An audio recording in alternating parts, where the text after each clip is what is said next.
This video is brought to you by FS Academy Commander. FS Academy's latest package offers a range of challenging scenarios available within Microsoft Flight Simulator. Your command skills will be put to the test with emergency landings, system malfunctions, hazardous weather and more. The FS Academy series is created and taught by a real-world Airbus A320 captain, so the instruction throughout is both accurate and informed.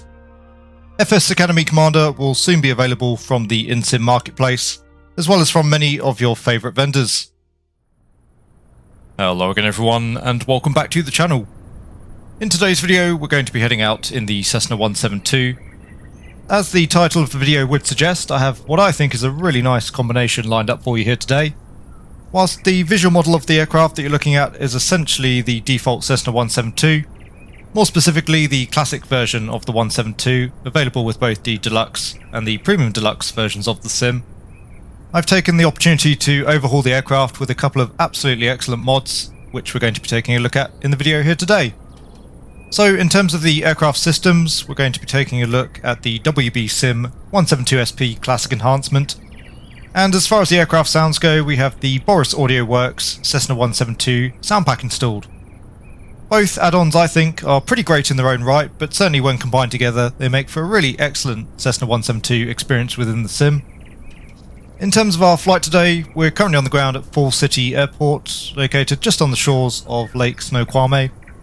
We're going to be taking November 73924 here for a short hop around the local area. As always, I do hope you enjoyed the video. If you do, please consider giving it a like and subscribing to the channel. Okay, so welcome then to the cockpit of the WB Sim Cessna 172 Enhancement. I have to say that I'm actually really looking forward to the flight today. It's always nice to get back to basics, and it has been a little while since we last flew a relatively simple single-engine GA aircraft here on the channel. Again, the plan for the flight, we're currently on the ground at Fall City. As you can see, the windsock currently favouring the easterly runway. So we'll get the aircraft started up, we'll taxi out, we'll carry out the run-up en route, and then we're going to be departing out towards the southeast. We'll be following the Snoqualmie River out towards the town of Snoqualmie.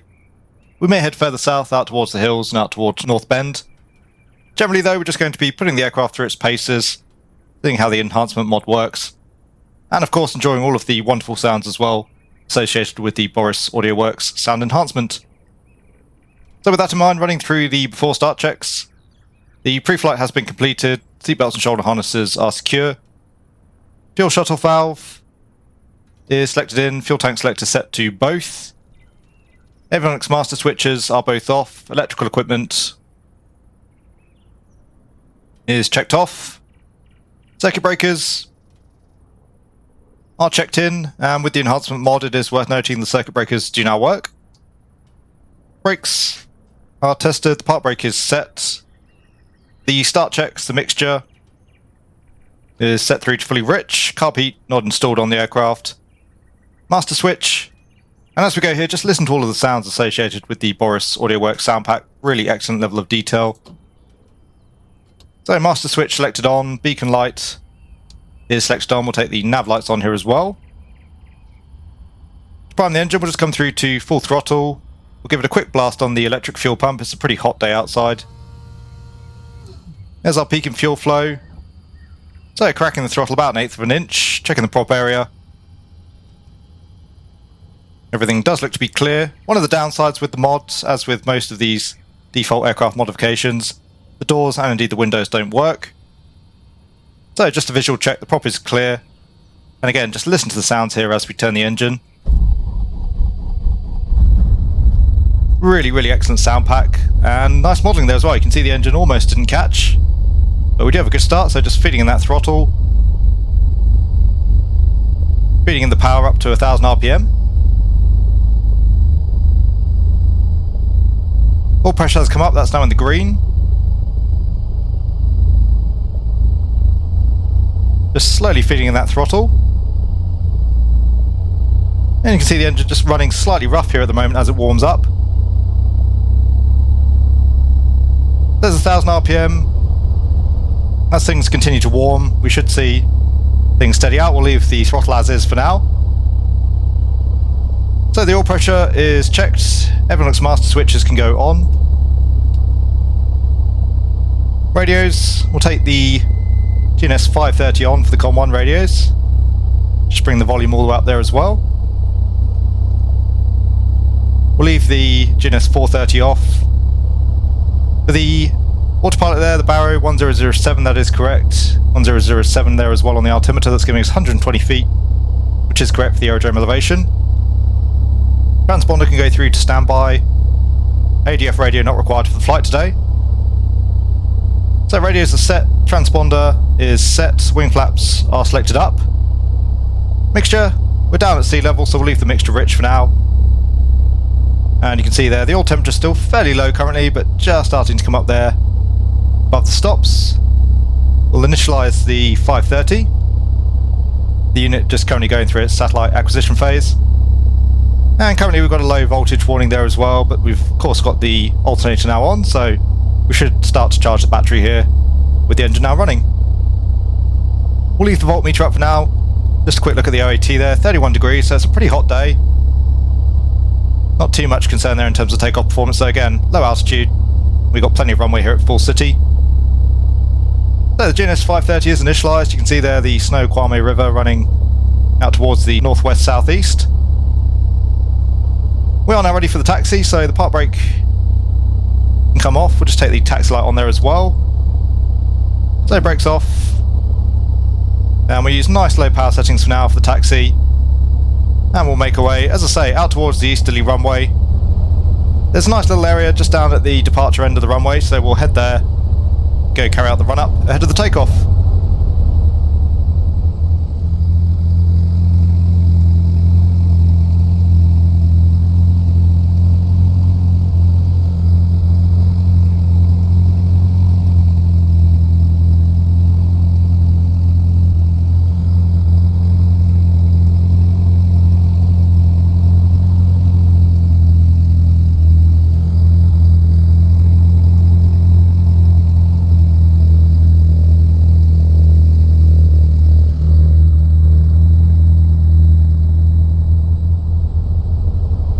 Okay, so we just pulled off here onto the northerly apron. As you can see, we've now got the aircraft nicely into wind, and there's nothing behind us.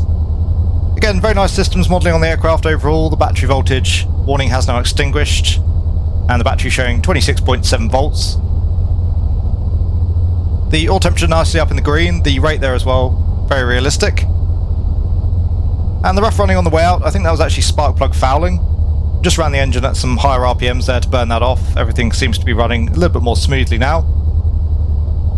Anyway, in terms of the run-up itself, the doors and windows, once again not actually operable, but they are visually confirmed closed and latched. Park brake is set on for the flight controls. Firstly checking the ailerons. They're full free and in the correct sense. Same there for the elevator and for the rudder. So the flight controls are checked. Flight instruments 135 there on the directional gyro, and same there on the standby compass. QNH 29.75, 120 feet, that does check against the aerodrome elevation. Fuel quantities look good, engine temperatures and pressures look good, suction looks good, same there for the ammeter. Flight instruments are checked, the fuel valve is selected on, fuel tank selector set through to both. Mixture is set fully rich, trim is set for takeoff. So we are now ready for the run-up. We'll come through to 1700 RPM.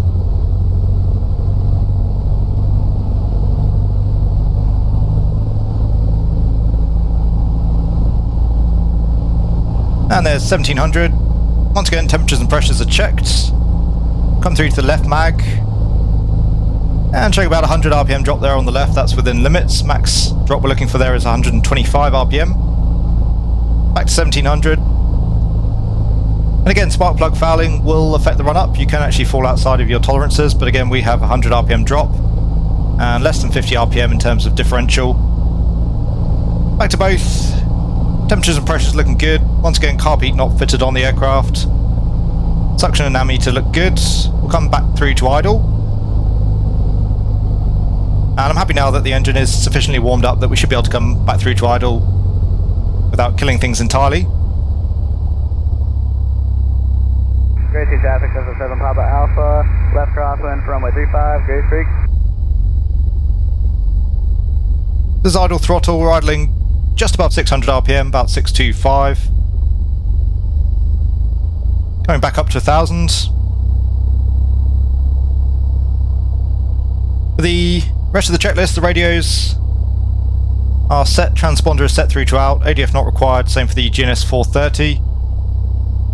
In terms of the lights, we'll take the taxi light off, landing light and strobe lights can go on. And we'll take the fuel boost pump and the pitot heat on there as well. Flaps are selected up, indicating up. And just a visual confirmation here as well, the flaps are up. So the park brake can come off. And we'll get ourselves into position here on the easterly runway. It's all clear upwind. We'll just come out slightly to the right of the taxiway line here. We've got pretty limited clearance off the left wingtip, whereas we've got nothing out to the right of the aircraft. So just clearing the building. We do need to be careful here as well at Fall City. As you can see, we've actually got a road passing through the centre of the airfield, and that does actually look to be true to life. I don't think that's a glitch within the sim. All clear on final. And we'll backtrack the runway here as well. You can see we've got some pretty high trees to clear actually down at the departure end of the runway. On a slightly colder day, that might be quite doable from the intersection, but we'll give ourselves every opportunity here.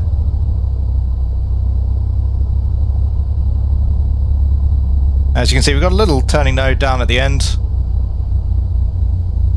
I do find the aircraft needs a fair amount of power to get moving initially, probably a little bit more so than is realistic. Otherwise though, she taxis fairly nicely. I quite like the fact that the 172 got an upgrade. It's by no means one of the worst aircraft in the sim, in terms of default aircraft. Okay, so the engine sounds are absolutely excellent, as I say. I'll try and keep quiet here for the takeoff, so just coming through to full power. We'll rotate at 55 knots.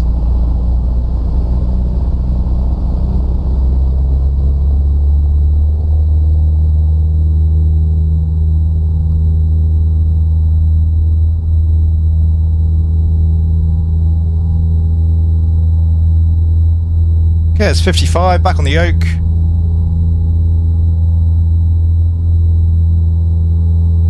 And you can see not a whole lot of margin there in terms of clearing the trees, even with the full runway.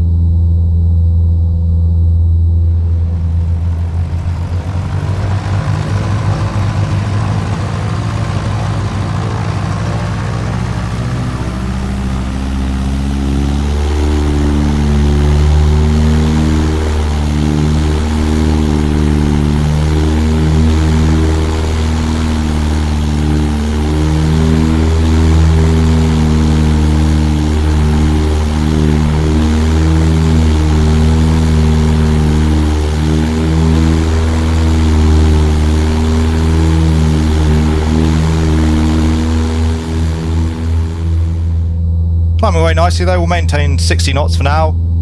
Just get ourselves here above the terrain. As I say, we're just going to be following the river out towards the southeast. We've got full power, 2500 RPM. Temperatures and pressures looking good.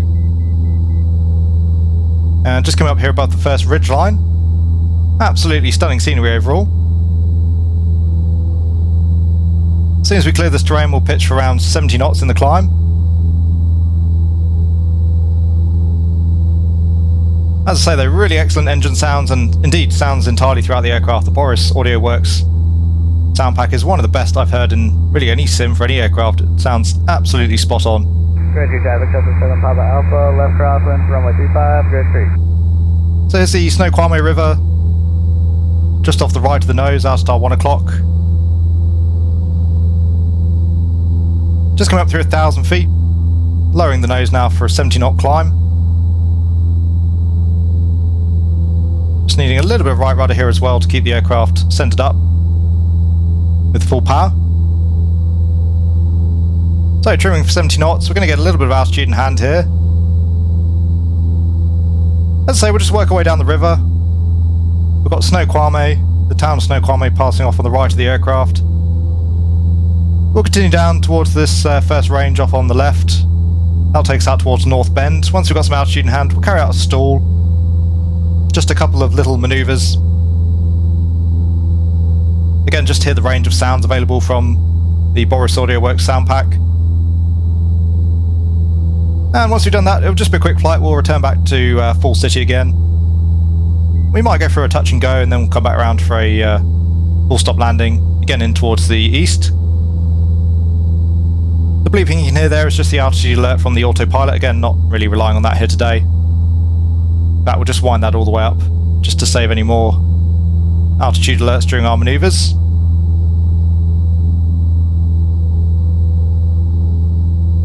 Up through 2000, nice establishing the climb. We'll take the fuel boost pump off. And again, temperatures and pressures looking good. Getting about 1,000 foot per minute rate of climb out of the aircraft at the moment, which seems reasonable. We're reasonably light in terms of loading, just us on board. Though we do have a full fuel load. About 26 gallons on the left and the right. So just passing Snoqualmie. You see that there off the right hand wing.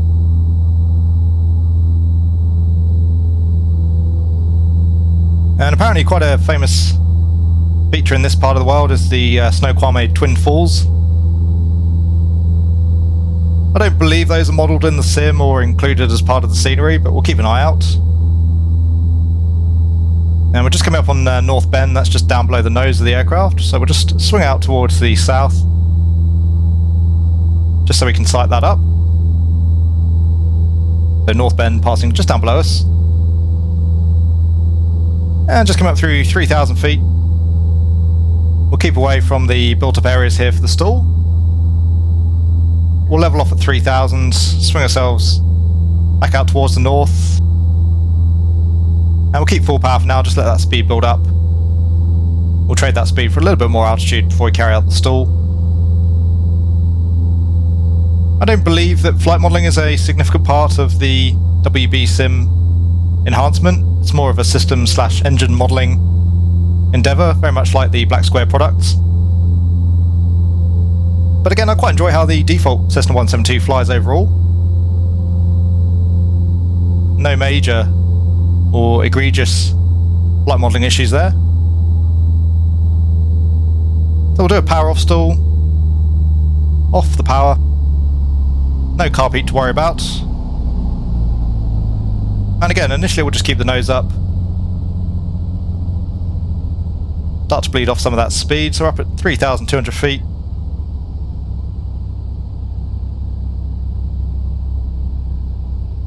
Back through 60 knots. And you might just about be able to hear that stall warning just starting to kick in. Again, really authentic sounds overall, excellent sound package. There's 40. And again, the aircraft does stall a little bit more aggressively than the real world 172. So it's not perfect, there are some issues. But still, a really nice effort overall. Come back up on the power, we're at 2,500 feet, we'll go for a steep turn out to the left. Grace Creek traffic, Aztec 4552 Papa is entering the left upwind for runway 35, Grace Creek. It's not something I've actually done in the sim in a long time, so taking a little bit of concentration here.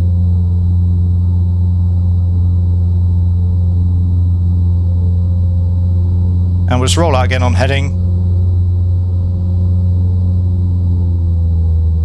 There's the Snoqualmie River down off the left of the aircraft. As I say, really just wanted to show off the stall warning there. I think that does a nice demonstration of just how many authentic sounds are included on the product. We've already heard, of course, all of the sounds associated with the start, external there during the taxi, and same as well during the takeoff. So we'll come back in towards Full City now for a touch and go, and then ultimately a landing. Just come back through to 2,200 RPM. And trim ourselves out now for 2,500 feet. Little bit cooler here up at altitude, 27 degrees. I'm sure most of you know, but for those that don't, you lose about 2 degrees per 1,000 foot in terms of temperature on average. Once we're cruising our way back towards Full City, just another couple of quick demonstrations. whilst the aircraft is very nicely modelled in terms of systems modelling, engine wear and tear, things of that nature, it's fairly basic in terms of how that's actually displayed to the user. We don't have any onboard tablet, for example. All we actually get is a menu that's available via the onboard ADF radio. So if we select the ADF on, click on the screen itself, and you can see there we get a few options in terms of the overall engine health. Most of these options are not accessible in the cruise, but we can see the engine health. We can choose to repair the engine. We can also see the engine oil quantity and choose to add any extra oil should we need it. We can choose to turn the realism mode on and off.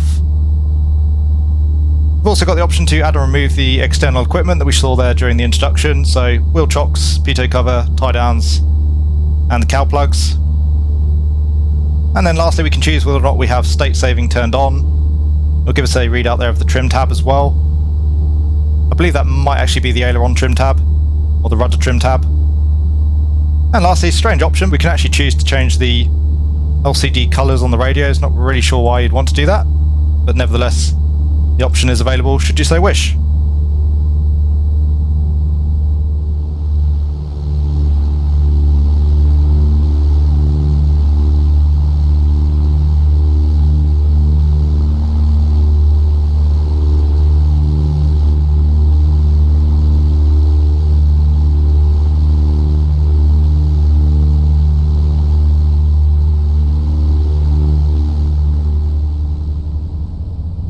So idle power for now, we'll carry out the downwind checks, we'll make for a long final onto the easterly runway, so the brakes are checked and off, undercarriage is down, mixture is rich.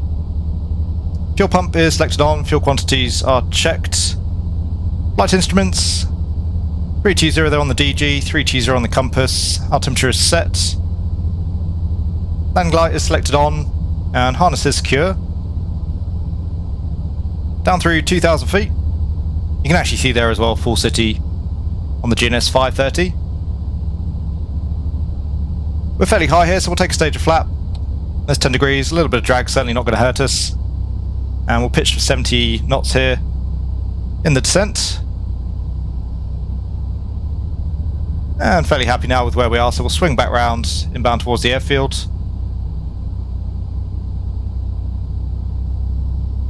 We'll try and sight up the runway as soon as we can. We can then figure out what we need to do in terms of our vertical profile. If we need a little bit more drag, we'll just take some more flap. Risky traffic, Cessna 7 Papa Alpha, left downwind from runway 35, Risky. And the runway, actually pretty tricky to spot here, buried down in the trees. You can just make out the buildings there off at our 10 o'clock. Anyway, looking good in terms of the vertical profile currently.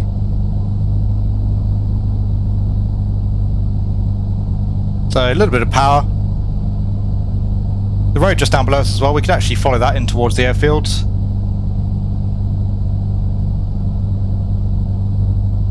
And again, we've got the river as well, just off the left of the nose.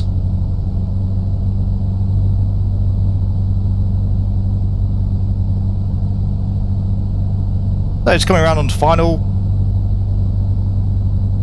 There's no other traffic coming down final. We'll take 20 degrees now on the flaps.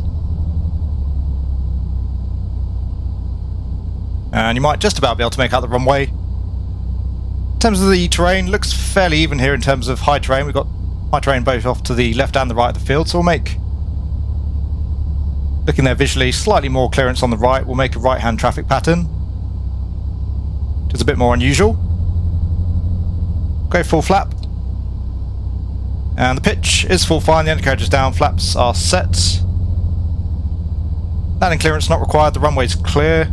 Just coming back on 60 knots. And you can see there we do actually have traffic just coming through the runway. I believe in reality there's probably a stop sign there for traffic when the airfield's in use by the looks of things. It's getting a little bit higher, so cutting the power. I really like the airfield as well. One, it's located in a beautiful spot, but it makes excellent landing practice. Obviously a very narrow runway here. It's really about the same width as a typical taxiway. Okay, floating that one a little bit. There's touchdown. All the way back through to full power. We'll just get rid of one stage of flap. And lifting off once again. Again, just about clearing the tree line. Not much extra speed in hand. Climb performance with 20 degrees of flap is not particularly excellent. So we'll start retracting the flaps. And we'll just maintain runway heading here till we're up through 500 feet. So flaps are up. You can feel the aircraft there just sinking slightly as the flaps come in. Great, traffic, Cessna 7 Papa Alpha, on final, runway 35, Grace Creek. There's 500 foot, but aerodrome elevation 100 feet, so wait until we're up through 600 on the altimeter. And there's 600, so we'll turn for a right-hand downwind. Just maintaining around 10 degrees for now. Still very low speed, we don't want to overbank.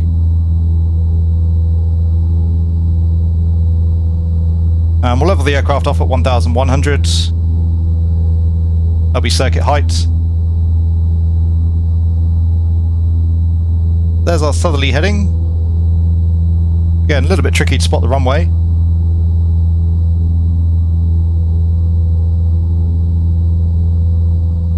Just approaching 1,000 foot.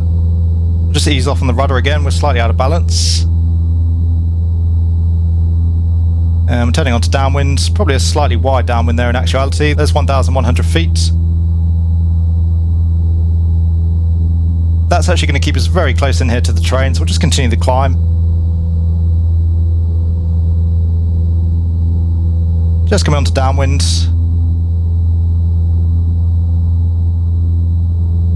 We'll just come up to 1,500. Again, we are over the high terrain out on the left.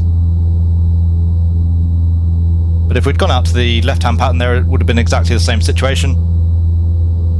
So for the downwind checks, once again the brakes are checked and off, undercarriage is down, mixture is rich, fuel pump is on, fuel quantities are checked. Flight instruments are checked. Landing light is selected on. And harness is secure. There's 1,500 foot above the aerodrome. And keeping the power for now, you can see the runway just about down there on the right hand wing. So we floated a little bit long there last time, carried a touch too much speed, probably had the aiming point slightly wrong there as well. That is one thing about Fall City, it does tend to throw you off a little bit. You'll notice there's some pretty sizable private markings on the runway and they really look like the touchdown markers of your typical runway, so I find myself naturally tending towards aiming at those when in actuality they're a little bit too far down the runway for the touchdown markers. So again, a little bit tricky to make out the airfield. We are just coming into a base position now. All clear on final. Speed just coming back into the white arc. There's 10 degrees on the flaps. And pitching for 70 knots. We are going to be a bit high now here in the circuit, having climbed up above the terrain, so we'll go for 20 degrees. Again, just give ourselves some more drag, get the aircraft coming down. And nicely established now on base, not looking too bad in terms of the vertical profile. Just maintaining 70 knots for now. One last quick look on final. And actually we're still a little bit high here, so we'll go with full flap.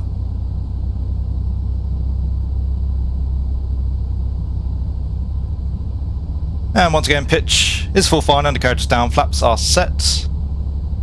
Landing clearance is not required. Not quite visual yet with the runway. Grace Creek traffic, I say 4552 Papa, trail left crosswind for runway 35, Grace Creek. And the runway is clear. So just coming back onto final. And that speed reduced towards 60 knots. There's 60, so back up on the throttle. And this time we'll really aim for the threshold of the runway. You can see those markings that I was referring to. They're not actually touchdown markers, they just say private.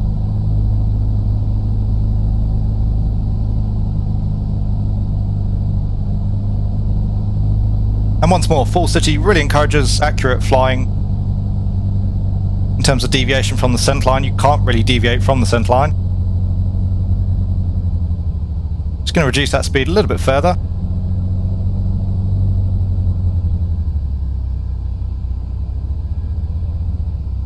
Okay, it's off the throttle. Let's touch down. A little bit heavier on that one, but better in terms of the touchdown point.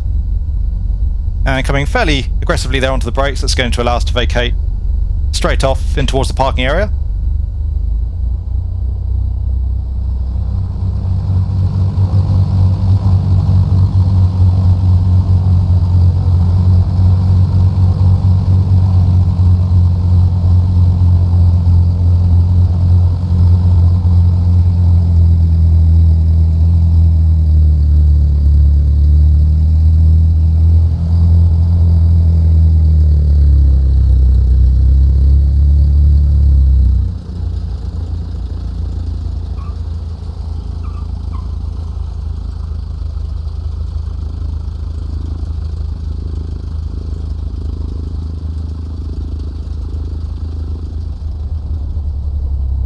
Okay, so we'll come off here to the right, bring ourselves back in towards our particular hangar, and we'll just hold the after landing checks here until we're parked up. We're going to be too busy and the apron's far too small here to really be fiddling around with the aircraft systems. So once again, keeping a very good eye here on the wingtip clearance, making sure we don't bash our friend with the broom over the head. And we'll swing the 172 around, just using some brake here on the right to tighten up the turn. Great street traffic, contact 4592 Papa, turn in left downwind from runway 35, Great Street. And just straightening the aircraft up. Onto the brakes, park brake is set. As usual, back to 1000 RPM on the throttle. So if the after landing checks, transponder is selected off, wing flaps are selected up, carb heat once again not installed, strobe lights are off, same there for the landing light, fuel boost pump, and for the pitot heat the flaps are now indicating up. Trim just reset through to the takeoff position. There is state saving as well on the aircraft. It's very well done, seems to be very comprehensive, so it is worth following the checklist for the shutdown, otherwise you're going to find the aircraft a little bit out of whack when you return. So the trim is reset, mixture we'll leave as is.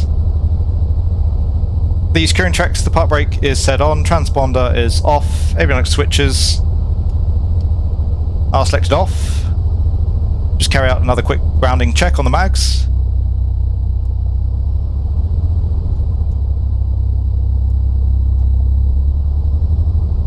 So mags are checked. We have been running at 1000 RPM for 1 minute. So we'll bring the mixture through to idle cutoff. Good shutdown there on the engine. Again, really nice sounds. Throttle to idle, mixture can come off. Beacon is selected off. We'll take the master switch off. And that is the shutdown checklist complete. So there you go, ladies and gents. I do hope you enjoyed our outing in our modded Cessna 172. As I mentioned during the introduction, and as I'm sure you got a feel for throughout the flight, I think that the default Cessna, in combination with the WB Sim mod and the Boris Audio Works Soundpack, makes for a really excellent, very immersive Cessna 172 experience within the sim. Just to finish up the video, I'll give you a few more thoughts on each product individually, starting with the WB Sim Cessna 172SP Enhancement mod. It perhaps makes sense to talk firstly about what the mod isn't. Again, there's no mention of any overhaul to the flight model of the default Cessna. The WB Sim Enhancement is essentially an overhaul of the aircraft systems, and now also includes improvements to engine modelling, engine wear and tear. The aircraft also models a persistent state. As you hopefully saw, the aircraft systems do seem to be modelled very well, up to what I would say is typically a quote-unquote study level standard. The electrical systems seem to behave correctly and appropriately. The fidelity and finesse in the engine modelling seem to be very nice. Everything is apparently modelled down to the point where the outside air temperature will actually affect battery amperage.